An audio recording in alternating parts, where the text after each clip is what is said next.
Okay, so take like fucking. Can I say like molest in the server? Am I allowed to say that? Can I say molest? Say it. Just Okay, yeah. So assuming I fucking brutally molest like a bunch of people. Okay. yeah. Do you think that the wrongness property supervenes on like the fact that I'm molesting him, or does it supervene on their experience of suffering? The experiences.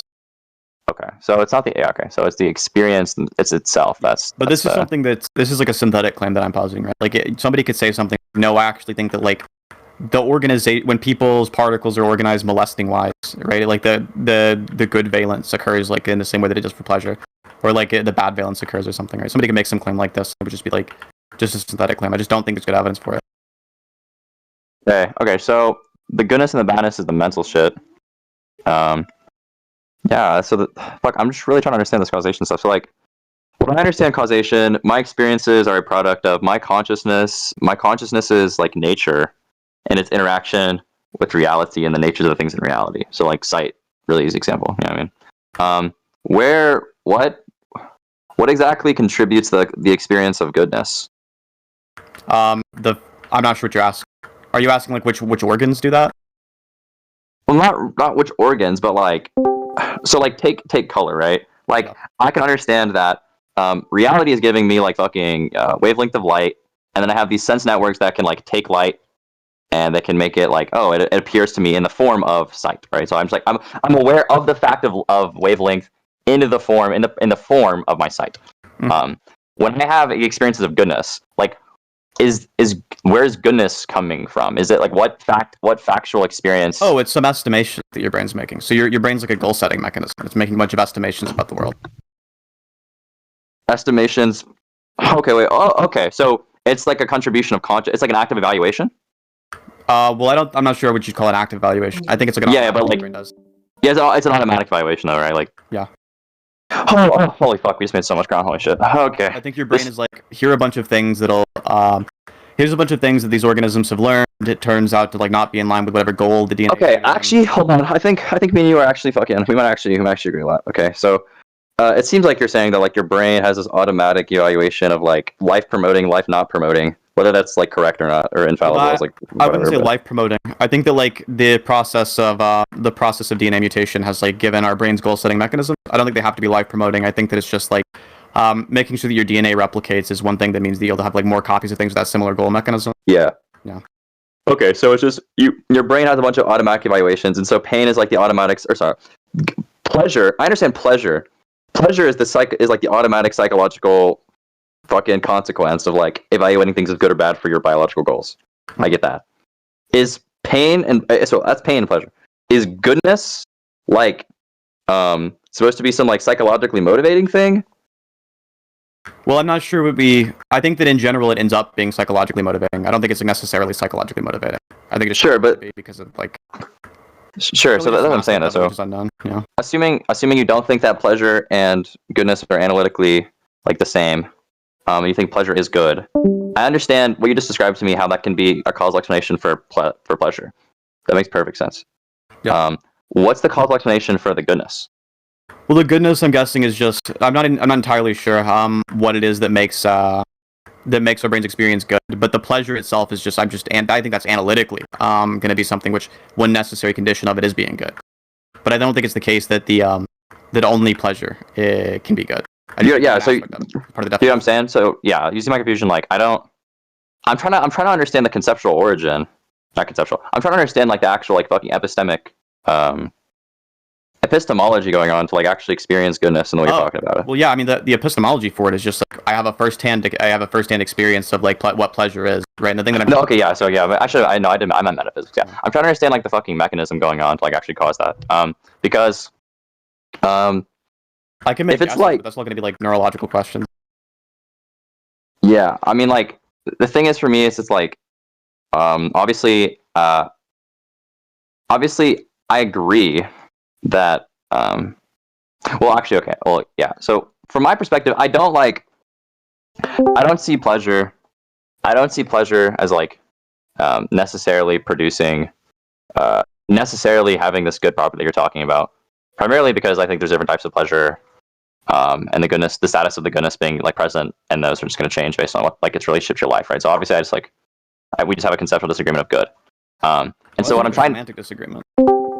Yeah, that's what I'm saying. We just disagree on what good is. Like we're literally talking about different things. What I'm doing is I'm trying to index it to like the full understanding of good is.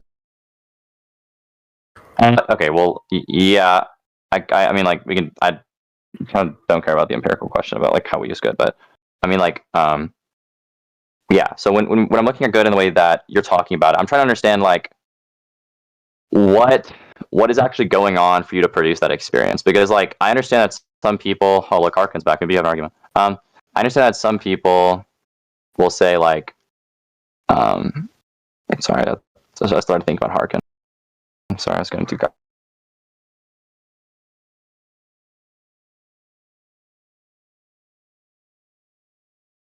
Because to me, it's like at some point, it seems to me like you're smuggling in goodness to just be like present there, but I'm not really understanding what's happening to say that you're actually aware of some fact of goodness and whether or not it's just like a creation of your consciousness.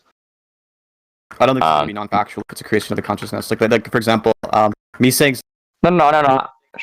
Sure. I understand, but I'm saying like it's more so I'm trying to understand whether or not it's independent to me or something like that. Is like what I'm trying to say, like whether or not goodness is like whether or not I'm like kind of aware of this fact independent of me, or whether or not it's kind of like the causal creation, whether or not it's primarily consciousness or primarily a reaction to existence. That's like the main thing, because like fucking schizo delusions are primarily creations of consciousness. But they have like it has like some cause from reality. It's like same thing. Same is gonna be true of things like math. I'm guessing, right, on your review. Math being creations of consciousness. Yeah, with some relation to reality. Yeah, I think it's a creation of consciousness, and I think that some creations of consciousness are fine, but it all depends on the epistemology behind the creation. So like, I mean, if you want, like the way that I'm like figuring out facts about it is I'm just like I'm inducting from the fact that other people's brains are going to be pretty similar to mine, and then I'm inducting from my own experiences. The thing that I'm talking about when I talk about good, is like this aspect which I have a first-hand account of. Like the same way when I talk about red, I'm like inducting from a shared brain structure between me and others, and like this first-hand understanding of it. Like I've seen red shit before. I know other people who identify the shit that I call red, and we're using the same word for it, and they have pretty similar brain structures. So I'm kind of just making the assumption that because of the fact their brain's pretty similar to mine, a similar thing must be going on inside of it. Yeah, so like me and you, like, so like the difference, I guess I can run you through how I conceptually look at all this stuff. All I understand is that like, here you are, you're living, little rational you. You have all these different experiences of pleasure and pain, and based on your experiences of pleasure and pain, you make judgments about whether or not those things are of one, of any significance to you, and two, whether or not they're life conducive or life hurting. And kind of at the same time, you form beliefs about what is life hurting and what isn't life hurting. So like, for example, like children are like fucking terrified of the dentist. I think at some point I think at the very beginning of your conception of like good and bad, you just take pleasure and pain to be the same fucking thing as good and bad. No, I think not that they're the same thing, but there's just that it's a property which is true. But yeah, it's true that pleasure. Yeah, that pleasure is good. Sorry, that pleasure is good. Not the and then at some good, just that, just it is. Yeah. And then I think as you get older, you start like rationally evaluating it not independent, but like you further understand like, okay, well, like what makes something good or bad? It's very obvious to see how like pleasure, or not obvious. It's very there's like a very easy link to draw between like pleasure and life promotion, right? Because pleasure is like a motivator. It's enjoyable, stuff like that. Same thing with like, the opposite for pain. And then at some point you're like, okay, well, there are these things which are pleasurable, but they're bad, and there are things that are all these things that are good. And it starts becoming more about your life as a whole. And so goodness is actually just this word we use to describe different things being good or bad for us. And that doesn't disconnect from your emotions, right? Like things can be good for you because of the consequence of their emotions, but the emotions are the experience of those emotions. Those make something good or bad because of those emotions, their relationship to your life. What I'm like sometimes pleasure and suffering are emotions. Huh? What I'm talking about with pleasure and suffering are a type of emotion. Yeah, exactly. Like pleasure and suffering, like sometimes they're good and sometimes they're bad. So it's really just like, I mean, I don't think the thing is our views are like kind of similar, but also I didn't ask this, but like I'm assuming you don't use pleasure and like the and like the you use pleasure to account for like contemplation and stuff too, right? Like you consider happiness to be a form of pleasure. I consider pleasure just to be like a valent state. I think that like happiness is like a thing that we're talking about that includes pleasure. Then, like when you're being happy, you're being pleased. Yeah. So like, Happiness. you kind of think that like the positive emotions are like all kind of subsumed by pleasure. Yeah. All that Okay. the positivity of the emotion is what I'm talking about when I talk about good. Yeah. But would you say that like all the positive emotions are a form of pleasure? Yeah. Okay. They're Yeah. all So things then, which are bringing about pleasure, at least. Right? You can imagine some that are like not pleasure directly, but they bring. yeah. So okay. Yeah. That's another thing. Me and you like just use pleasure and pain differently. But okay, cool. Yeah, I think I understand. The disagreement is just like, I mean, like I don't really see the valent property of good in my and pleasure as such. You know, I see it as like good. I see it as good because I can evaluate it as good or bad, but I don't see it as like inherent in the experience. When you say you're evaluating it as good or bad, what are you evaluating it as? Like, what does that word good or bad mean there? Life conducive or life frustrating. So all you're saying is when you say you're evaluating something as good or bad, just that you're evaluating something as something which will bring about more life or not as as much of a chance of life. Well, it's not just more, but like you know, there are qualitative aspects to your life. But yeah, that's part of it. Well, I mean, it just seems like there are like pretty clear examples where people go out of their way to do something which is like bad for their life, right? Which they know is going to be bad for their life, and good for others' lives. And it seems like that's one of the actions that people do get in fact take. And if you're trying to make some account of like the actual ways people act, that just seems strange to me. Well, I don't think that well, the first thing is I don't think everybody has the objectivist epistemology just fucking loaded up, ready to go. But I mean, like, I do think that conceptually the underpinnings are still fundamentally there. Because I do think that your evaluation of good and bad is chosen, or in the sense that like your beliefs aren't predetermined about it. It makes perfect sense to say that like some people say that like, well, what's good? They'll make judgments about. Oh my god, this is gonna be a lot of unpacking. They'll make judgments about like man's place in reality. So like the importance or significance of man's individualized happiness in contrast to others. Like I think it's a pretty common judgment to say that like man should serve the greater good. He's like sacrificial or something like that. And that's like a view just about man. Or say that like, you know, your friends are so important. Those values are what give your life meaning. And so what's better for me is like ends up being what's like better for the other people because my life doesn't mean to an end, something like that. Well, I think when we're talking about meaning there, I think that's is kind of like smuggling something in, which I just think when people are talking about like your life has meaning, I think they're just like pumping in their own views on morality into the meaning thing. I think if you're saying something like because your life wouldn't have meaning, you wouldn't enjoy it. I don't think that's true. I think plenty of people would say like, yeah, I can enjoy a meaningless life, right? I could like be hopped up on like opioids and heroin frequently enough. Yeah, if you define, yeah, so it depends on, I mean, I would agree with that depending on how you define enjoy. If by enjoy you mean like you get like positive like physical sensations, then sure, but I don't think you fucking enjoy your life. Like, I don't think that shit is like happy. Well, I mean, I can imagine a person who's like living a life that is what some people are going to call meaningless, right? But those people would even agree that person might still be happy, right? They might just like no, I don't like, think be a bad person. I actually don't even think that my concept I don't even think can account for someone having a meaningless happy life. Like I don't even know how you're happy without meaning. You could just, I mean, what do you mean by meaning? Maybe that's like crux. Meaning are like the fucking things that you do that you value as like significant that kind of make life worth living. Well, significant seems like it kind of has the same kind of issue with it. What does significant mean? Almost feels like it kicks the can down the road.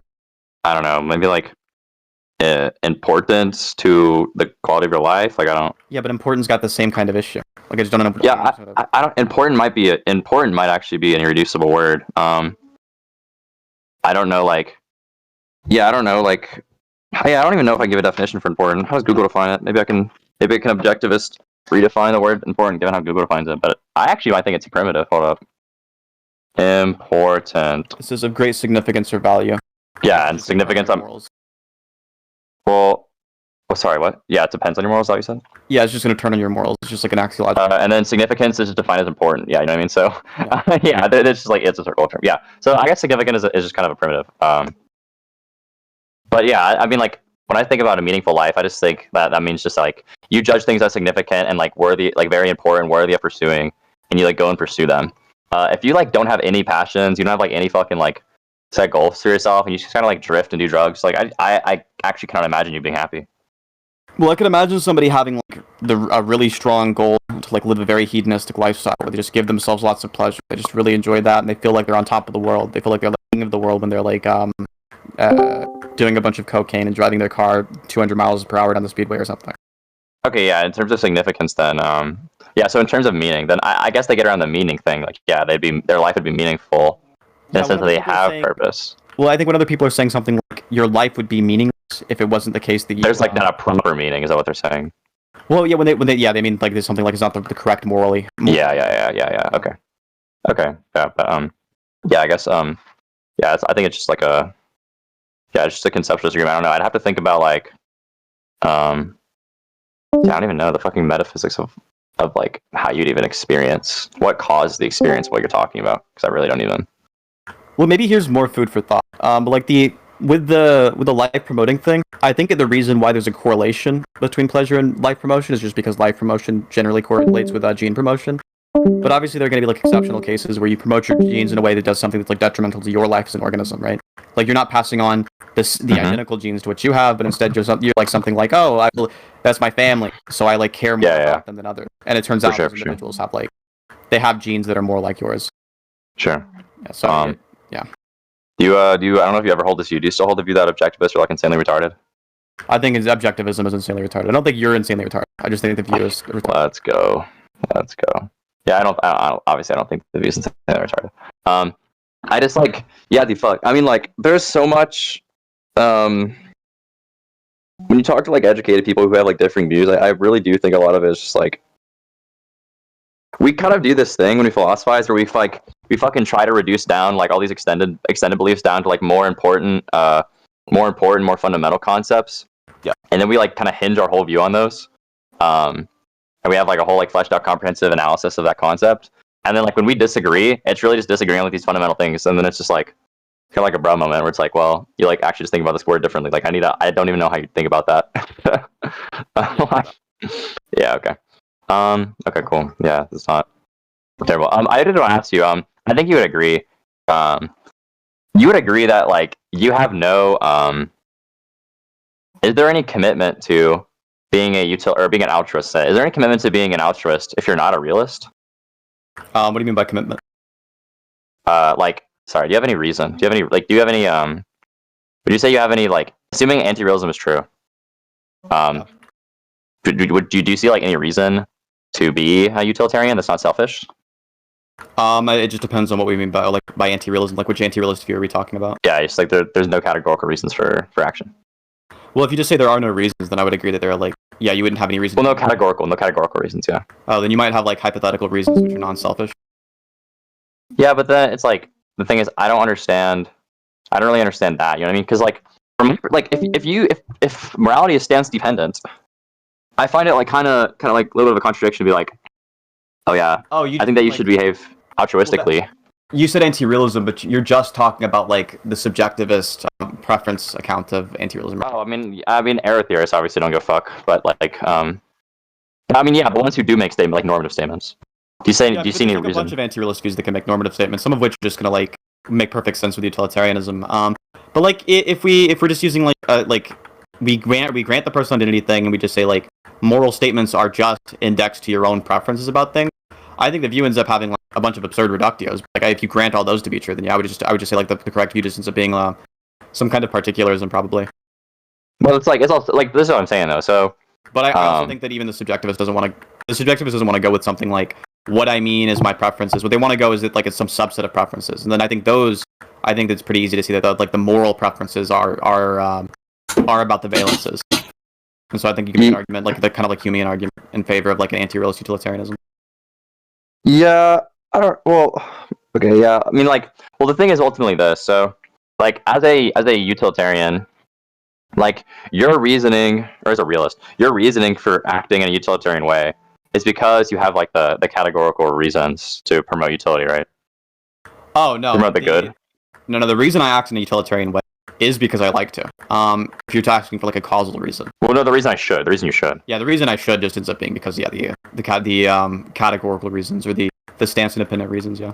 Yeah, right. But so this I'm saying as an anti-realist, all the reasons for are ultimately just going to bottom out into something to fucking do with some stance you have, right? So it's Yeah, just to say that, like, but if all you Can you mean by just see should my is MS? but if all you mean by should is just like I prefer it, right? Then it just ends up being kind of no, it doesn't even have to. It doesn't even have to be the preference stuff. I'm saying like all species are anti-realism, assuming they make normative statements. Like the justification is ultimately going to be like, oh, it depends on the stance I have or whatever. Not really. There's a bunch of them that are not going to be stance dependent at all. They're just going to say that they're like non-propositional, but it's not going to depend on anything. It's just like it's non-prop. Okay, yeah, then that just seems kind of retarded.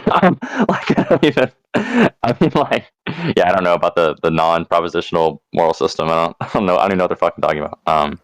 Yeah, I mean, I get what the non-cognitivists are trying to get at. Well, I'm talking about real. I'm talking about realists or anti-realists. I'm taking for granted cognitivism. I'm taking for granted cognitivism. All that. Well, yeah, I'm saying that they're anti-realists who are non-cog, which is just all non-cognitivists, right? They'll say something like moral facts are non-propositional, the moral statements are non-propositional, and like I get what they mean by that. It's like pretty easy to come up with other statements that are kind of like similar to. No. Okay, yeah. Sorry, the things that maybe I didn't communicate what I'm taking for granted when I say that. Like, I'm taking for granted that they think that there are true moral statements, but they're not Okay, like. So you're just all right. So we're asking like the subset who are cognitivists and anti-realists. Yeah, the ones who like actually have moral theories. Well, yeah. A lot of those anti-realists will not be based on stances. Like there are other views as well in the domain. Like there's going to be some that are like, yeah, it's not going to be determined by your stances, but instead it's going to be determined by some other totally non-real fact, which is like maybe they're like the same way some people who like mathematically anti-realists, right? Yeah. Okay. Well, so then wait. Yeah. That's actually maybe that just gets really weird. I don't even know. I mean, like maybe I'm being too charitable with like how coherent the other anti-realist views are. But I don't understand if it's not like a categorical reason to make you act selflessly, then kind of don't know what the other alternative would be to make you act selflessly. Like there are people who will view similar to like an Aristotelian view. Okay, those people are retarded. Yeah, I agree. But they hold view like some kind of like they hold some similar view to like an Aristotelian view on like what it means for something to have like a good function. But they're like anti-realists about it, right? So they'll just say something like, yeah, what it means to like to be a well-functioning person ends up being totally subjective and arbitrary, but there's still a definition that we understand, even if it's like a totally subjective, arbitrary one. Well, yeah, but I understand I understand how conceptually they can define and outline what's morally good. What I'm really getting at though is that the whyness behind behaving that, like why should I? I like calling this like moral authority questions. Like when you ask for the moral authority of like their normative, their ethics, whatever. As an anti-realist, I really don't know how you can give I don't know how you can give a good non-selfish reason. Like one that doesn't just become like kind of piggybacking off of implicit egoism.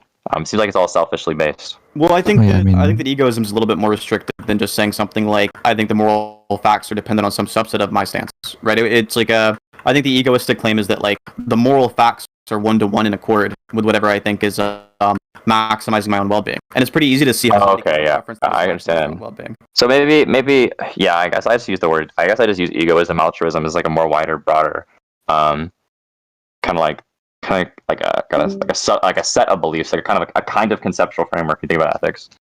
But yeah, I mean, you could just say like I prefer to do things that are bad for me, and it's completely coherent to say like, yeah, I prefer to do this thing even knowing full well that it'll like kill me or something, and like I'll be tortured in Guantanamo Bay if I do. No, yeah, I know. I understand how the subjectivist can get away with saying like,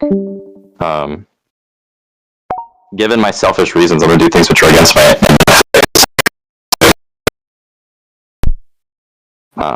But it's still ultimately all like fucking selfish. Like the reasoning is selfish. I mean, if depends on what you mean by selfish, I guess. If you just mean like based on their preferences, I don't know. I'd probably agree with that. Like the views based on your preferences are selfish on that account, but that's just kind of like just obvious, right? Like the views that are based on your preferences. Yeah. Well, something it is obvious. Like when I talk to subjectivists, like I don't know. I know a lot of subjectivists who are like, are kind of big into altruism. If you're a subjectivist in your altruism, you're gonna say that like, we should act X, Y, Z, right? Yeah. The reason why to act all these ways is like all these utilitarian stuff. But the underpinning for that is like not utilitarian, like selfish. So like I understand that you can meta-ethical underpinning, which you can say it's selfish and that it's like subjective. And that's what you mean. I would just agree that subjectivists views are subjectivist. Yeah, I don't know. I don't like I don't know. I personally think that weaponizing meta-ethics in a debate is fine. I know that like some people will say that like your meta-ethics are kind of irrelevant. I don't really agree. I think they're... Yeah, I mean like I've seen Lance Bush made a video. Lance Bush made a video where it was like Metaethics doesn't like inform anything. I was like, that's not fucking true. Like, if you're a realist, like, on what grounds are you gonna defend? Like, if you're like a fucking realist, like, presumably you have you have epistemology about how you came acquainted with the moral facts. So, like, obviously the fucking epistemology is gonna exclude like other views. Like, yeah. Okay. Cool. Okay. I think we're fine. I think We Lance just disagree, gets bro. a lot of shit wrong. He gets so much shit wrong. Yeah, but he's based as fuck. I think I don't know. He's kind of fun. I like him, but he gets so fucking wrong. Perhaps. Mayhaps. Hey, it's all good, though, you know what I mean? Yeah. Once I get done Okay. writing my fucking paper on once I get done writing my fucking paper on like the empirical case for utilitarianism as the folk ethic, I'm gonna hit Lance Bush up and make him debate me on it because it's kind of his area. No, literally, please. Yeah, for sure, dude. I don't know. I'm kind of deciding between metaphilosophies and how should I approach metaethics. Obviously, my fucking like kind of general metaphilosophy is like I want to do the things which like study man and his relationship to existence. So like when I talk about metaethics, I kind of just want to talk about like fucking man promotion. You know what I mean? That's some homosexual shit, but it's a man promotion. Okay as fuck. But like fucking philosophical history. Like yeah, I'm willing to agree that like there's a fucking pluralism of like usages of the concept of good and bad. But I think me and you are actually kind of trying to do the same thing. We're trying to be like, yeah, there are a bunch of usages of the word good and bad in terms of the way they've developed the concept. But the conceptual origin of the concept of good is like actually the same, and we just have like different like branchings of them, and those branchings are like either good or bad because they're consistent or inconsistent with the conceptual origin or something like that. Sort of, yeah. I mean, that's kind of similar to the view I hold. Yeah, like you're saying that like here's how you become acquainted with the facts of goodness. It's like, okay, well, like what is our fucking conceptual basis? Like actually tell us about the latter stuff, and you're gonna be like, oh, like the Volcker is kind of inconsistent. Like, I get that. That's what I tried doing. You know what I mean? Yeah, I think what's funny is the Volcker are mostly inconsistent on judgments about actual states of affairs. It's not even like they're like inconsistent on the actual views themselves. They just have like these wacky ass fucking. Oh, yeah, they don't know the empirics. Yeah, they don't know the empirics. They're fucking wrong about it. Yeah, no, I swear, it's like rude to do that to my mom's grave because my mom's looking at me from heaven. She'll feel sad. It's like, no, dog, that's not how that works. Yeah. Bring up meta ethics and any applied ethics to me. Not even trolling. Like when I debate people on TikTok, I'm not even like. I go straight to moral epistemology. I don't give a fuck. I'm like, okay, how do you know that's good? And then like based on their answer, I'll either dismiss them as a retard or not. Like, yeah, most of the time on TikTok, I don't think I've ever had someone satisfactorily answer this. They'll be like, oh, I know it's good because of my intuition. I'm like, what are you talking about? I'm like, intuition as a faculty gains you what knowledge? And I was like, do you think intuition is like this faculty you can use to explore the world and uncover these moral facts? I was like, you're retarded. Usually in applied ethics debates, I just because of the fact that I'm a utilitarian, I have an easy time just making the utilitarian arguments for whatever the applied ethic is. And then the moment they diverge from utilitarianism, then it becomes like a more throw a couple reductios and then move to meta ethics kind of thing. Yeah. Yep. That's what I do. You know what I mean? I gotta be like, hey, that shit is not self. I mean, actually, no, bro. So because my view is like pretty radical. People don't think the way I think. Mm-hmm. I have to kind of. I'm normally on the fucking offense because like defensively, rhetorically, I'm at like a weaker point just because like people don't accept my view. You know what I mean? Yeah. So then I have to like explain the nuances of my shit. So what will happen is I'll go on offense when they ask for defense. When they ask me to go on defense, I just say that you're pivoting and go back. And then given that they fucking press me, I'm like, okay, let's talk about meta ethics, and then I'll be like, all right, listen, retard, what are values? I mean, so that's that's my fucking strat. Hey, it works then. It's fire. I enjoyed the conversation yesterday, but I'm still confused about the fourth thing that you had like an issue. What was the fourth thing, if I wrote it down, or no, my bad. It was like this third one is like pleasure qualitative thing. I don't understand the calculus thing. Oh yeah, I was gonna ask Sinthe about that some other time, but yeah, Okay, calculating utility. Calculating utility. I'm assuming it's like some mix of like the amount of positive experiences and then like the intensity of the quality of the positive experiences, something like that. Is that how utility is calculated, Sinthe? Yeah, basically. Okay, and there's not like a fucking like set of fucking rules, right? There's a bunch of like heuristics that can be used and a bunch of like ways you can use induction. But yeah, the general idea is just that like there's kind of a how good an experience is, right? And we kind of understand that. Mm-hmm. So you just like tally up the points. Okay. Yeah. Okay, that makes sense. So, given an example, I have an example. Let's say like I fucking brutally molested my best friend. Actually, no, he'd enjoy that. Hold on. Let's say I brutally molested Kris Kringle when he came down my chimney, right? Yeah.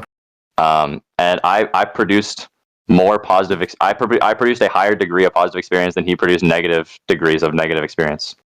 Do you think that would be morally good? So you're saying that like there's this case where Kris Kringle is like not gonna be like traumatized by the molesting. You're just like groping him or something, and he's like he doesn't really care that much. But you no, he cares. But I'm just so fucking happy. Like I enjoy raping him so much. Not a lot. No, he cares. He cares a lot. But I just enjoy raping him so much. Yeah, you just like we're just positing like a utility monster kind of case. Yeah. Yeah, the same reason that like when an ant stubs their toe, I'm not like crying about it or something. It's the same reason in that case. But don't you bite that bullet? The raping one? Even if Kris Kringle was having like way less positive experience. Well, no, I don't think the rape would be enjoyable. Well, yeah, you don't think the rape isn't enjoyable? Sorry, not enjoyable. I don't think the rape would be ethical. Sorry. Wait, but by your definition of ethics, it's just egoism. Yeah, I'm a Udemy on though. Like I don't. It's not like a case by case basis. Like what produces my well-being. It's more so like what are the types of behaviors that principally will lead me to live a happy life. Yeah, so and you're saying like rule egoism or something. Rule egoism or something. Sure. I never heard that word. I've never used it like that. But yeah, rule egoism. Yeah, so like but the issue with rule views is that they just like bake back down onto the active views. So in the case of like what rule you could go about using that would lead you to have the most that would lead you to have the I guess you said the life with like the most well-being or like the life in which you like have like the most eudaimonic state, you're like the most pleased or whatever, the most happy. It's just going to be to calculate what the happiness is in the moment and use a bunch of heuristics. Oh, okay. No, I think no. Yeah, I don't agree with that. When I think about moral principles, and then like the rape example, well, raping people is inconsistent with the proper social conditions required by my nature. Well, raping people, and if you can get away with it, isn't. No. Raping people is because when I rape somebody, well, raping conceptually would have to commit you to the belief that like, in order to honestly, rationally rape somebody, you would have to be committed to the view that other people are a means to an end, to which you can enslave them. Which is to say that human beings aren't ends in and of themselves. But denying that human beings aren't ends in and of themselves when you rape them also conceptually commits you to the contradiction of you being an individual to pursue your own values. Yeah, so like you can't make the same. Well, now it seems like you're making like a realist argument. So I don't understand why you can't make the same like anti-realist argument as earlier and just say you only care about what's good for you, not what's good for them. No, it is good for me, but the facts about what's good or bad for me, I don't have to do with my preferences. I'm not a subjectivist. It has to do with the facts about what's good for human beings given their nature. So, like, I know that it's good for me to use my reason, and I know that because it's good for me to use my reason, I have the moral right to use it. But when I rape people, I'd be evading the same facts about man's nature that morally justify me to do the action I'm doing. And you're saying there's some contradiction? Yeah, the contradiction is that man is both a sacrificial animal and is not a sacrificial animal, because presumably I think that it's rational for me. Some men are sacrificial animals. Why can't you just say that? Because, well, the identification of sacrificial animal. Because the identification of whether or not an animal is sacrificial is based on their nature. It's like the sum versus not all is like gets around the point. The fact is that man by his nature is not sacrificial. Wait, so you can't just say that you have a different nature than other people do? Yeah, you can, but that'd be fucking morally wrong because that's just wrong. It's like why is that false? Like you don't have a different nature than other people do? You don't have a different nature that commits you to different moral principles. Why not? Because the moral principles. Hold on, it doesn't actually matter what the different moral principles are. Just do you have a different nature?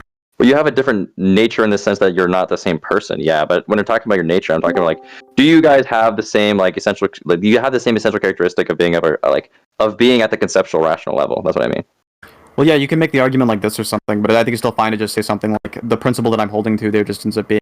I think that some individuals have nature which are sacrificial and are rational.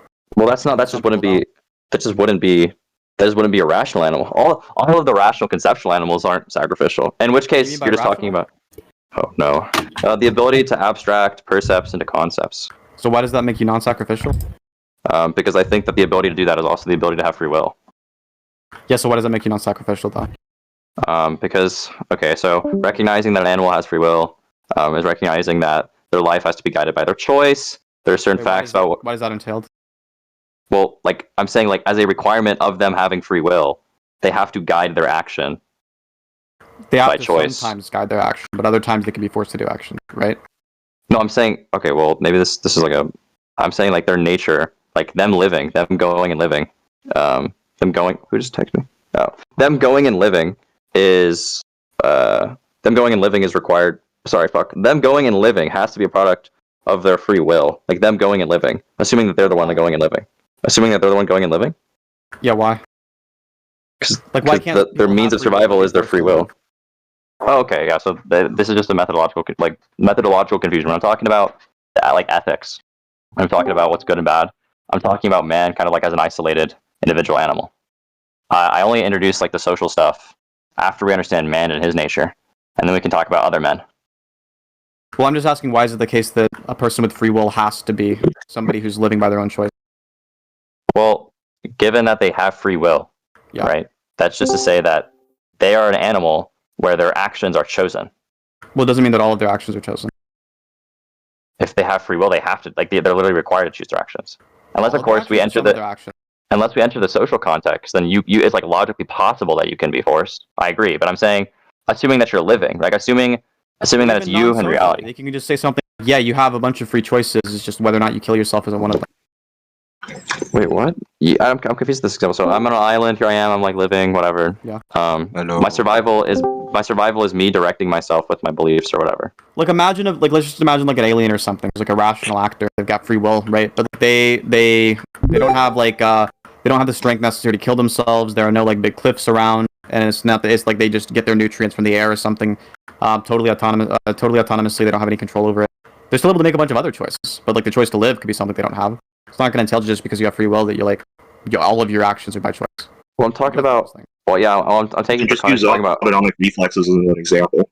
Yeah, I'm just talking. You breathe. You don't choose to breathe. Yeah, you do choose to breathe, but breathing as an automatic response depends on you choosing to produce the values required for your body to automatically breathe, which is why the rational animal stuff takes for granted the context. I don't mean to come off to be rude, but that like you can't just sit there and essentially suffocate yourself. That doesn't work. Yeah, I know, right? But you do need energy in order to breathe, which you get from food.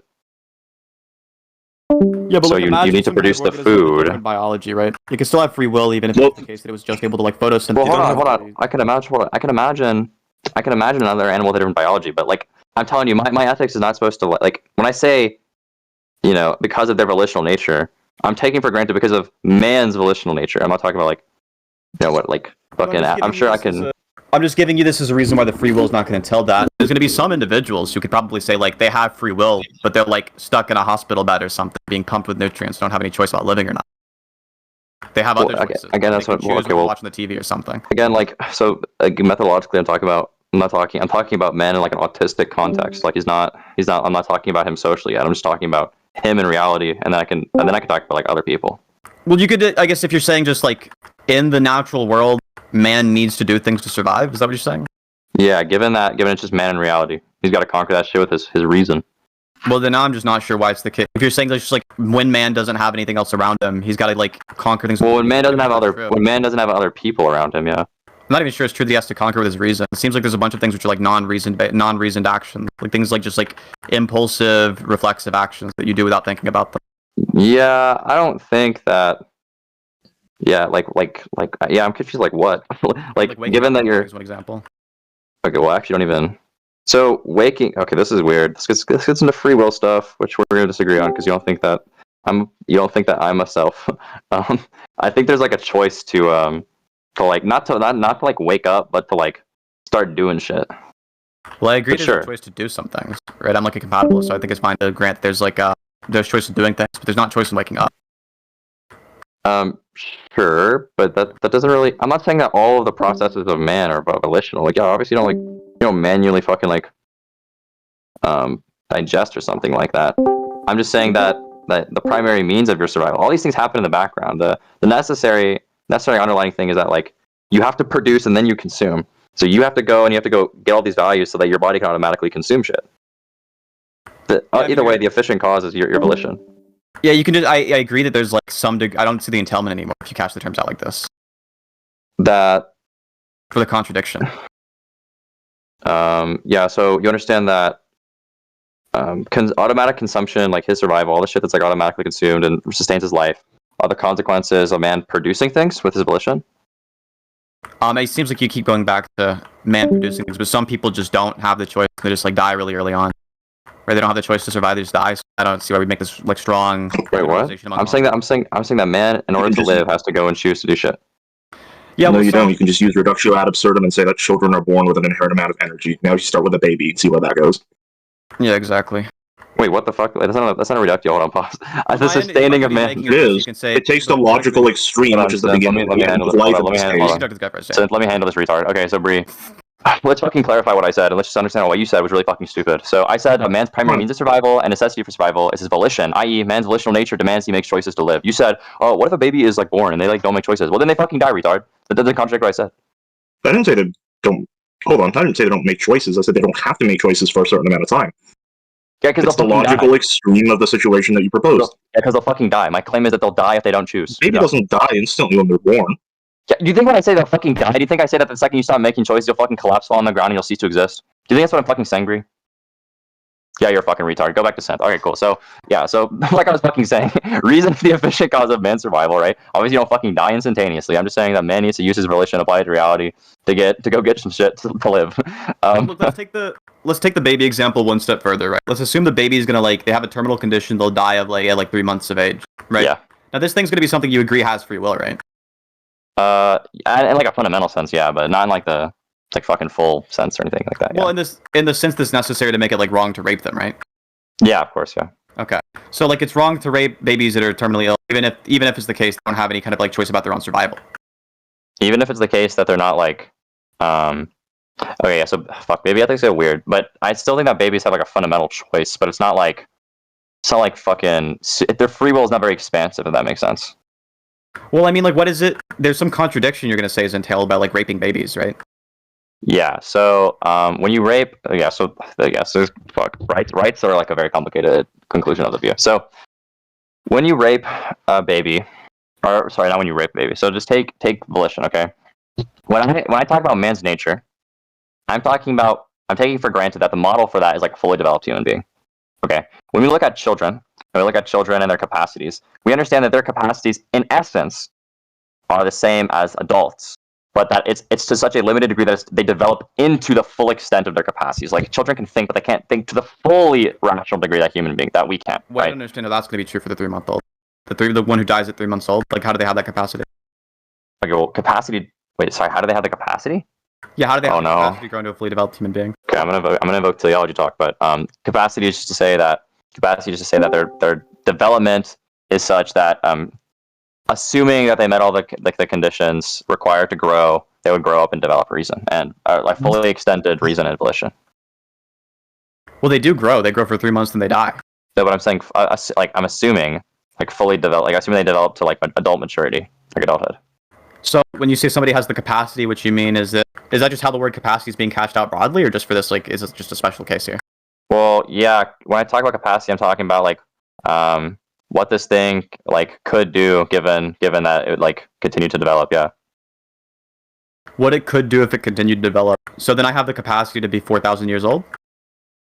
No, you don't. Your ass can't that's do what that. I could do if I continued to develop for 4,000 years. No, but we're talking about the limits of like, okay, well then like the fucking capacity talk is like also the scientific investigation. So like we scientifically investigate, okay, well like do humans develop to have like reason? Like, yeah, they do. Do humans develop to be 4,000? Yeah, but okay, so then this is also gonna, I guess I'm saying it's gonna invoke teleological stuff. Like, I think we can scientifically investigate and identify what's expected of a human being, and what's proper for the development of a human being, What's what's not proper. Some human beings is different than others. We only expect certain things out of some human beings. We don't expect. Yeah, but given that they're of the same, baby's gonna. Yeah, but I'm saying, given that they're of the natural kind of these other things, we can understand that you're naturally developed, you're naturally inclined or designed or oriented to develop in this way. But you're stunted. Neither of us think there's any design. But the idea that there's like a well, no, I not design in the sense that like that's like intentionally chosen by like a creator or something, but like design in the sense that like it's really logical. Well, yeah, I don't know what that means. Yeah, I know, that's what I'm saying. It's gonna be the teleology stuff. Yeah, yeah, I don't really know how to like explain teleological concepts further. Oh no, I got a discriminatory language. Dang, fuck. Am I gonna get banned? No, don't worry. They're just like don't have any mom. Like, I'm personally not taking offense. I'm just saying the fact that like the server has rules and you decided to be quite rude right off the bat after I've said Shut one up. thing. Shut up, Shut retard. up. Okay, so,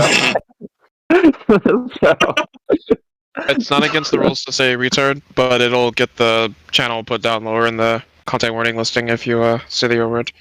Oh, this is already in the discretionary. Yeah, this is already. Yeah, but I'm saying like it'll get put Yeah. lower. Like so, basically, what Evoke, I think it was Evoke, said that like he'll lower the channels. Although, given the fact that the other channel is content warning plus and politics, I'm not really sure how much that would actually change anything. Look, I mean, you're welcome to insult me all you want, but I don't think other people would necessarily take it as kindly. Wait, Bria, Sorry, you're I non-vegan? took it as funny. I thought it was hilarious. What are you talking Bria, about? are you non-vegan? Me too. No, I'm not. You said you're not a vegan? Yes, I said I'm not. Oh, even- never mind. not Yeah, even- Divinity, you're good. You can keep calling this person a retard. Appreciate it, bro. Anyway, but no, so Synth, yeah, I'm just telling you the conversation. I mean, like, I'm sure you've had discussions with teleological people before. Yeah, but I always come away with the conclusion that there's like actually not like an underlying meaning, and it's just like a post hoc thing. yeah, I don't really know how to communicate the teleological concept to you. That's just By kind of like, good by crossroads like you have. natural kind, you just mean species, right? Yeah, Yeah, I mean, the species thing is just gonna be like arbitrary. Like all we mean by species is like capacity to interbreed and produce fertile offspring. no, I'm a species essentialist. I think there's some metaphysical, real metaphysical difference between us and retards. Oh, that means like what's the species concept you're using then? Oh my goodness, hold on. I read this paper like a year ago. What about like ring species, for example? Or like there's like, I mean, do you think that like different ant species are like the same kind? So I'll tell you the epistemology behind how I classify species. I don't know about the particulars of ants. The epistemology behind it is I think you can form essential differences by taking animal species and then comparing them to other species, or by taking a group of animals and comparing them to another group of animals, and then like isolating the fundamental difference between them. Well, yeah, then why can't I just say people with Down syndrome are different species? But they're not, see, but then speciesness, like, yeah, they're fucking different. Don't get me wrong, they're fucking different. But they're not of a different species. I actually, yeah, I don't know the specific. I don't know. I haven't thought too much about the species essentialism stuff, but I don't know the specific like fucking type of difference that species has to like to all people or something like that. So I don't even know. I don't know how to express that, but yeah, I mean, like, I assume. I just like I don't know how to communicate. I do not know how to communicate that man is like a rational animal and that he's like designed to be rational and that like when human beings are retarded, it's because something's going wrong. I mean, I think something's going wrong in like some like normative sense, right? Like something like morally, it's like they're worse off because of it or something like that. Well, I don't think it's morally Like, wrong. like I just think it's like a common way it's developed. Like it's like a teleological. It's like an Aristotelian natural kind thing, but it's not like normative for me. It's not like yeah, it's not normative for me. It's just like it's not the way it was supposed to happen. By supposed to, we mean something non-normative. Yeah, I take normative to be action guiding. I'm just meaning like, in correspondence to some norm. Oh, it's functional. Yeah, sure. Like if we mean like there's a way it's supposed to be, I can like understand that there's like a way that like people generally develop, and that some people aren't. But like, there's also a way that like species generally develop, and like human beings aren't that way in a bunch of regards. Yeah. Yeah. I think that we can come to conclusions about facts about what's supposed to happen. I don't know like what the scientific argument. Yeah, I don't have like an argument for like knowing the like coming to the genealogical taxidermic conclusion. But I have like a really good inductive argument that like human beings are supposed to be rational. But yeah, the issue is just I don't even know what the proposition is. Right. Right. Like, because the teleology concept is foreign. Yeah. Okay. Yeah, I can't communicate it to you, bro. All right, bro. You either got it or you don't got it.